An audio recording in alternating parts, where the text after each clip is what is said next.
नमस्कार। भारत गंभीर और दुखद घटनाओं का देश है।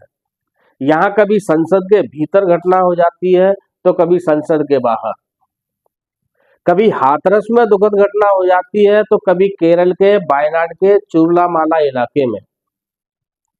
कहीं कोई भगदड़ से मरता है तो कहीं कोई भूस्खलन से। लेकिन इन दुखद घटनाओं के लिए कोई दोषी नहीं ठहराया जाता। गनीमत यह है कि केरल सरकार ने चूरलामाला की घटना के बाद राज्य में 2 दिन का राजकीय शोक घोषित किया है। लेकिन उत्तर प्रदेश के हाथरस हादसे के बाद ऐसा निर्णय नहीं लिया गया, क्योंकि उत्तर प्रदेश में रामराज है और केरल में नहीं। मंगलवार को सुबह हुई वर्षा और भूस्खलन वायनाड के 4 गांव के लिए अमंगल लेकर आया। अचानक पानी का बहाव बढ़ा और पहाड़ों ने धसकना शुरू कर दिया। पहाड़ों के मलबे ने पहाड़ों की तलहटी में बसे 4 गांवों को देखते ही देखते शमशान बना दिया। आधिकारिक जानकारी के मुताबिक इस प्राकृतिक हादसे में 122 लोगों के मारे जाने की पुष्टि हुई है। फिलहाल अभी राहत बचाव कार्य जारी है। आपदाग्रस्त इलाके के पूर्व सांसद राहुल गांधी और उनकी बहन प्रियंका वाड्रा भी पीड़ितों तक पहुंचने के लिए तैयार बैठे रहे, लेकिन राज्य सरकार और जिला प्रशासन ने उन्हें खराब मौसम की वजह से वहां जाने से रोक दिया। आपदाएं कहकर नहीं आती, न दिल्ली में, न हाथरस में और न वायनाड में। इन तमाम आपदाओं के लिए हम खुद जिम्मेदार हैं। हम प्रकृति के खिलाफ खड़े होकर उसे लगातार चुनौतियां दे रहे हैं, लेकिन हम जानते हैं कि प्रकृति सबसे अधिक बलवान होती है, उससे जूझा नहीं जा सकता।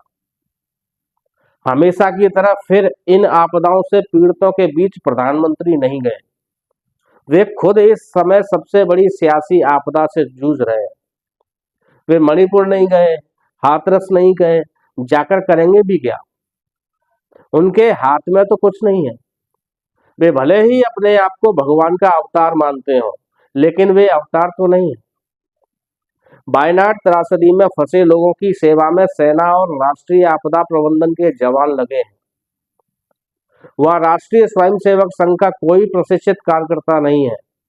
होता तो भी शायद वो कुछ नहीं कर पाता, क्योंकि आजकल संघ ने सेवा कार्यों से छुट्टी जो ले रखी है। संघ प्रमुख इन दिनों भाजपा को उत्तर प्रदेश, हरियाणा, महाराष्ट्र और झारखंड में बचाने में लगे हैं। केरल में डबल इंजन की सरकार नहीं है। केरल सरकार भी मुमकिन है कि पीड़ितों को अपेक्षित सहायता न पहुंचा पाई हो, लेकिन केंद्र की सनातनी सरकार ने भी वायनाड के पीड़ितों के लिए अपना खजाना नहीं खोला। ये खजाना तो सरकार को समर्थन देने वाली टीडीपी और जेडीयू को मिनिमम समर्थन मूल्य देने के लिए खुलता है। मैंने हाल ही में कहा था कि हमारे देश में मानव जीवन की कोई कीमत तय नहीं है। हम सब कीड़े मकोड़े हैं। सरकार आपदाओं के समय मरने वालों को 50,000 रुपए दे या 5 करोड़ रुपए, ये उसकी मर्जी है। फिर केरल वाले तो दिल्ली की आंख की किरकिरी हमेशा से रहे हैं। केरल ने आज तक भाजपा का साथ नहीं दिया है। ऐसे में दिल्ली वायनाड के पीड़ितों को सहायता कैसे दे सकती है? वायनाड से जो तस्वीरें आ रही हैं वे हृदय विदारक हैं। लोग कीचड़ में, मलबे में दबे हैं। इन लोगों को मदद की सख्त जरूरत है। जिन अभागों तक मदद नहीं पहुंच सकी वे मारे जा चुके हैं, लेकिन हमारा देश, हमारी संसद वायनाड त्रासदी के मुकाबले दिल्ली की त्रासदी पर सियासत में उलझी हुई है। मुझे वायनाड की तस्वीरें देखकर महाराष्ट्र का लातूर याद आ रहा है। 1993 में भूकंप ने लातूर को तबाह कर दिया था। 2024 में भूस्खलन ने वायनाड के 4 गांवों को जमींदोज कर दिया है। मुमकिन यह है कि हादसा इस इलाके का प्रारब्ध हो। मुमकिन है कि इस हादसे के लिए केरल की राज्य सरकार जिम्मेदार हो। केरल में भले ही सनातनियों की सरकार नहीं है, लेकिन उसे लोगों के सुख दुख का पता है। केरल सरकार ने 2 दिन का राजकीय शोक घोषित किया, वैसे यह राष्ट्रीय शोक है। इस हादसे पर संसद में उसी तरह श्रद्धांजलियां अर्पित की जाना चाहिए जिस तरह पिछले दिनों दूसरे मृतकों के लिए की गई थी। प्रकृति का रौद्र रूप हमने हिमाचल में भी देखा है। इसलिए हम चाहते हैं कि वर्षा ऋतु में आपदाओं से निपटने के लिए एक समान और व्यापक नीति बनाई जाना चाहिए।